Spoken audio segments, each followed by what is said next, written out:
Vijendra Prasad Srivalli audio launch. Power star ಇಂದ ಶ್ರೀವಲ್ಲಿ ಹಾಡುಗಳು release. ಹರನಿನ ಕಣ್ಣ ಹಣಿಗಳೇ ರುದ್ರಾಕ್ಷಗಳ ರೂಪವ, ಪರಸ್ಪರ ನಿನ ತಾಂಡವ ಆಟಕ್ಕೆ ಧರಾಧರಣೆ ಭುವಿ ಕುಗ್ಗದ. ಶ್ರೀವಲ್ಲಿ ಬಾಹುಬಲಿ ಕಥೆಗಾರ ವಿಜಯೇಂದ್ರ ಪ್ರಸಾದ್ ನಿರ್ದೇಶನದಲ್ಲಿ ಮೂಡಿ ಬರ್ತಾ ಇರೋ ಚೊಚ್ಚಲ ಕನ್ನಡ ಸಿನಿಮಾ. ದ್ವಿಭಾಷೆಯಲ್ಲಿ ತಯಾರಾಗಿರೋ ಈ ಚಿತ್ರದ ಆಡಿಯೋನ power star Puneeth Rajkumar launch ಮಾಡಿದ್ರು. ಇದು ಕನಸೋ ಕಲ್ಪನೆಯೋ. ಶ್ರೀವಲ್ಲಿ ಪುನರ್ಜನ್ಮದ ಕಥಾಹಂದರವಿರೋ ಪ್ಯೂರ್ಲಿ ಸೈಂಟಿಫಿಕ್ ಥ್ರಿಲ್ಲರ್. ಈ ಚಿತ್ರಕ್ಕೆ ನಾಯಕನಾಗಿ ರಜತ್ ಅನ್ನು ನವ ಪ್ರತಿಭೆ ಕಾಣಿಸಿಕೊಂಡಿದ್ದು, ನೇಹಾ ಹಿಂಗೆ ಅನ್ನೋ ಹೊಸ ಪ್ರತಿಭೆ ನಾಯಕಿಯಾಗಿ ಕಾಣಿಸಿಕೊಂಡಿದ್ದಾರೆ. ಎಂಎಂ ಶ್ರೀಲೇಖಾ ಸಂಗೀತ ಸಂಯೋಜಿಸಿದ್ದಾರೆ. ಕ್ಷಣ ಪ್ರತಿಕ್ಷಣ ಅಗೋಚರ ರಹಸ್ಯ ರೂಪವಾ, ನಡೆ ನುಡಿ ಅದೇ ಅದೇ ಮತ್ತೆ ಮತ್ತೆ ಸಹನೆ ಸಾಧ್ಯವಾ. ಉಷೋದಯ ಒಲವಿಗೆ ನಿಷೇಧಿಯ ಭ್ರಮಿಸುವ ಮೃಗಾದ ಮನದ ಕಂಡು ಯಾವನೋ.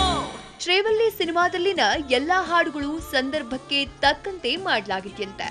ಶ್ರೀವಲ್ಲಿ ಆಲ್ಬಂನಲ್ಲಿ 4 ಹಾಡುಗಳಿದ್ದು, 4 ಹಾಡುಗಳು ಒಂದಕ್ಕಿಂತ ಒಂದು ಭಿನ್ನವಾಗಿ ಮೂಡಿಬಂದಿವೆ. ರೇಷ್ಮಾ ಆರ್ಟ್ಸ್ ಬ್ಯಾನರ್ ನಡಿಯಲ್ಲಿ ರಾಜ್ಕುಮಾರ್ ಬೃಂದಾವನ, ಸುನೀತಾ ರಾಜ್ಕುಮಾರ್ ಶ್ರೀವಲ್ಲಿ ಸಿನಿಮಾನ ನಿರ್ಮಿಸಿದ್ದಾರೆ. ಗಂಗಾಧರನಿನ ಜಟಾಜೂಟದಲ್ಲಿ ಗಂಗಾಧರಿಯು ಹುಕ್ಕರಿಯದ, ಪರಮೇಶ್ವರನು ಪದವಿ ಸಾಕು ಅಲ್ಲಿ ಪಾಪಗಳು ಅಳಿಸಲ್ಲವ. ಓಂ ನಮಃ ಶಿವಾಯ, ಓಂ ನಮಃ ಶಿವಾಯ, ಓಂ ನಮಃ ಶಿವಾಯ. We always make so many movies regarding reincarnation. Every time the same loves are born again. Sometime they come to know the lost souls. What happens? In previous incarnation, she has a lover.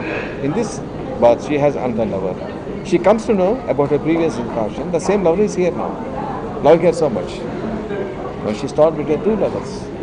A love from the previous incarnation. A love from this incarnation. This is the base of the story. And I'm happy to be a part of this beautiful project called Srivalli, and I'm playing a character called Gautam in this movie, and it's a main lead character, so I'm pretty much excited for the release. And coming to this story, it is a scientific thriller movie which haven't come in Kannada industry till now, so I feel I'm very lucky to be doing this kind of movie in my starting days of my career.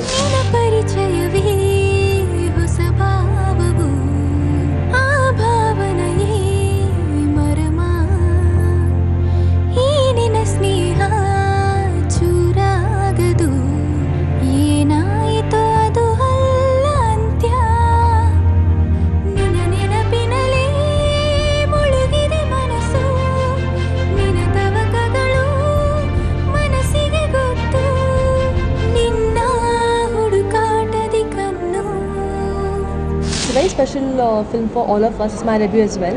Today we just released the audio of Srivalli. The best part about the audio of this film is, generally audios are made, songs are made, and then they're shot in the film. With our film, it's absolutely different.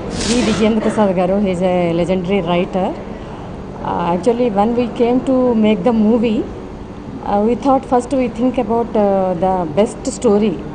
So some of my friends told me that go to Vijayendrara Prasad garu, he is the big story maker and he is the legendary person. So we had been to Vijayendrara Prasad garu, and fortunately we got one good story. Srivalli ಸಿನಿಮಾದ ಕಥೆ ಕೇಳಿದ್ರೆ, making ನೋಡಿದ್ರೆ Srivalli cinema ಸಿಕ್ಕಾಪಟ್ಟೆ ಕೌತುಕವಾಗಿ ಕಾಣ್ತಿದೆ, entertaining ಆಗಿ ಕಾಣ್ತಿದೆ.